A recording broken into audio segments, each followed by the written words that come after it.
بتا دیا کہ میرے بعد میرا جانشین، میرے خلافت کے اوپر آنے والا انسان وہ سیدنا صدیق اکبر رضی اللہ عنہ ہوں گے۔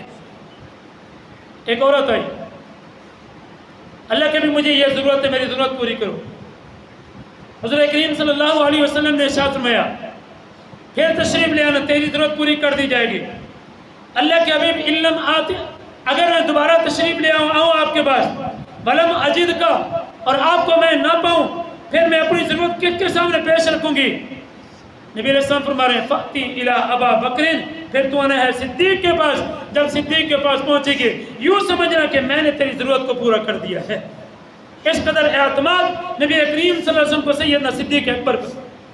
تو خیر میں نے عرض یہ کیا کہ نبی کریم صلی اللہ علیہ وسلم نے جہاں صحابہ کرام کو تعلیم دی ہے تو وہاں نبی کریم صلی اللہ علیہ وسلم نے عمل کر کے بھی صحابہ کو دکھایا ہے۔ پانی منگوایا ہے، حکم دیا وضو کرو، پانی منگوا کے وضو کیا، اعضائے وضو کو ایک ایک مرتبہ دھو کے امت کو بتایا، صحابہ کو بتایا کہ یہ وضو کا طریقہ ہے، لیکن اتنا وضو کیے بغیر انسان کی نماز قبول نہیں ہوگی۔ پھر پیغمبر نے دو مرتبہ اعضائے وضو کو دھویا، فرمایا یہ احسن طریقہ ہے۔ پھر پیغمبر نے تین طرح اعضائے وضو کو تین مرتبہ دھو کے صحابہ کرام کو تعلیم دے دی کہ جیسے میں نے یہ وضو کیا ہے، ھذا وضوئی، میرے وضو کا بھی یہی طریقہ ہے، اور مجھ سے پہلے انبیاء جو گزرے ہیں ان کا بھی وضو کا یہی طریقہ تھا۔ عملی طور پہ بھی سمجھایا اور سکھایا ہے۔ حکم دیا نماز پڑھو، نماز کیسے پڑھیں؟ اب پیغمبر اسلام نے نماز پڑھی، نماز پڑھ کے صحابہ کو دکھایا اور پھر حکم فرمایا صلو کما رأیتمونی اصلی، نماز ویسے پڑھو جیسے مجھے پڑھتا دیکھتے ہو۔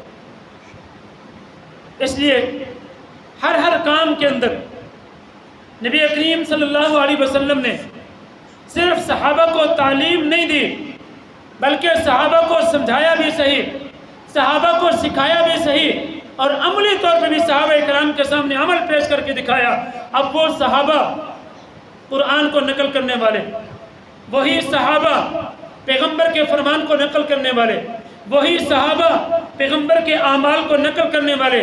جب ہم نے صحابہ کے اوپر اعتراض کر دیا، درمیان میں صحابہ کو نکال دیا، ہم جی پیغمبر کی حدیث لیں گے، صحابہ کے عمل کو چھوڑو، صحابہ کے طریقے کو چھوڑو، صحابہ کے فرامین کو چھوڑو، صحابہ کی فہم کو چھوڑو، صحابہ کے اجماع کو چھوڑو، صحابہ کے اتباعات کو چھوڑو، یہ ساری باتیں چھوڑو، تو پھر پیغمبر کی نماز ہم تک کیسے پہنچے گی؟ پیغمبر کی نماز کا طریقہ ہم تک کیسے پہنچے گا؟ عمل کرنے کا وضو کا طریقہ ہم تک کیسے پہنچے گا؟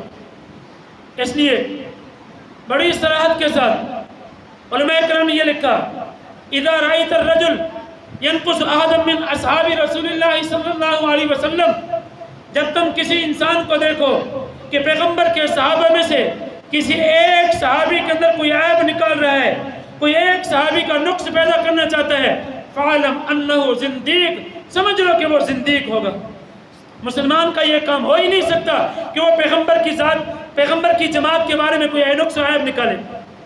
پھر آگے لکھا وَذَلِكَ أَنَّ الرُّسُلَ حَقٌّ، فرمی اس وجہ سے کہ رسولوں کی جماعت برحق، والقرآن حق، قرآن بھی برحق، وما جاء بھی حق، انبیاء جو لے کے آئے وہ بھی سارے کا سارا برحق، اور اس سب کو نقل کرنے والے انما روی الینا ذالک کلہ، یہ سب کچھ ہم تک پہنچانے والے الصحابہ، وہ پیغمبر کے صحابہ ہیں۔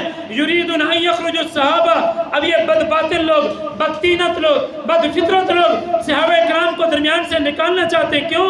لیبطلوا الکتاب والسنہ، تاکہ قرآن کو بھی باطل قرار دیں، پیغمبر کی سنت کو بھی باطل قرار دیں۔ اور میں پر سمجھ لو قوم سنا دیکھا یہ لوگ زندیق ہیں، یہ مسلمان نہیں۔